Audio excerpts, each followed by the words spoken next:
These are chord diagrams, sometimes referred to as chord boxes, and I'm going to teach you how to read them with this 2-minute tip. The first thing to realise is that a chord diagram is presented to you as if the guitar was standing on its body with the neck pointed upwards like this. Notice how the chord diagram on the left is a simplified representation of an actual guitar neck, as shown on the right. This part of the guitar is called the nut, and the nut on the diagram is shown here. Frets are shown top to bottom, so this is fret 1 of the guitar, and this is fret 1 of the diagram. Fret 2 of the guitar, fret 2 of the diagram. Easy enough, right? And a chord diagram typically shows only 5 frets. I'll explain how we label the higher frets later in the video. The strings are shown going left to right, E, A, D, G, B, and the high E. So what about the dots and numbers that we see on the chord diagrams? Let's do dots first of all. The dots on their own indicate which strings and frets are to be covered with a particular finger. So for example, with this simplified version of a G chord, we can see a dot on the 3rd fret of the high E string. So that's where we put our finger on the actual guitar. But how do we know which finger to use? Well, that is where the numbers come in. This is my fretting hand, and we need to know which of these fingers corresponds to the numbers on the chord diagram. The first thing to realise is that we do not include the thumb. We start at the index finger, 1, 2, 3, 4. Let me say again, we do not include the thumb. That's not to say that we can't use our thumb on some chords sometimes, because it does happen, but that will be marked on a chord diagram with the letter T. So to quickly recap, the dot shows which string and fret to cover, the number shows which finger or fingers to use. Don't include the thumb. Another thing you'll notice are the noughts and crosses at the top of the diagram. The noughts tell you that you should play an open string, i.e. one that is not fretted, and the crosses tell you that that string is not to be played.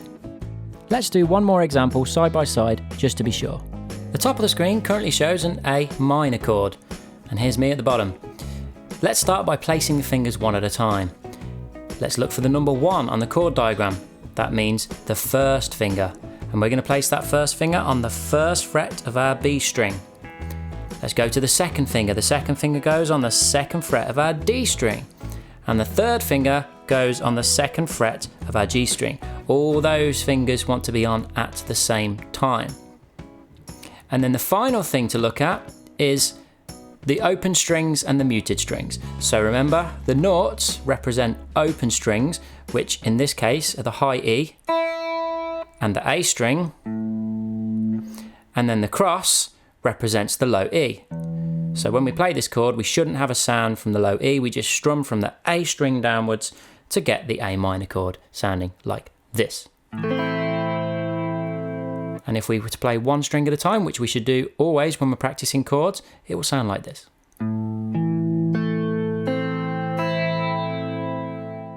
What if the chord does go past 5 frets?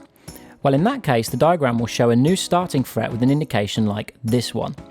That means that instead of showing frets 1 to 5, this diagram now shows frets 2 to 6. This one, 3 to 7, and this, 4 to 8, etc, etc. Chord diagrams can sometimes look a little different to one another. For this video, I've chosen white on a black background, but it's certainly more common to have black on a white background, like this. Sometimes I'll even be full colour ones, like this. Just be aware that the way they function is completely identical. You'll often come across chords that have a curved line at the top, indicating what is known as a bar chord. And it's called a bar chord because you take the 1st finger of the fretting hand and place it across all of the strings like this. And then the remaining fingers will be placed as normal while holding on to that 1st finger bar. If you want to know more about bar chords, I'll post a link in the description.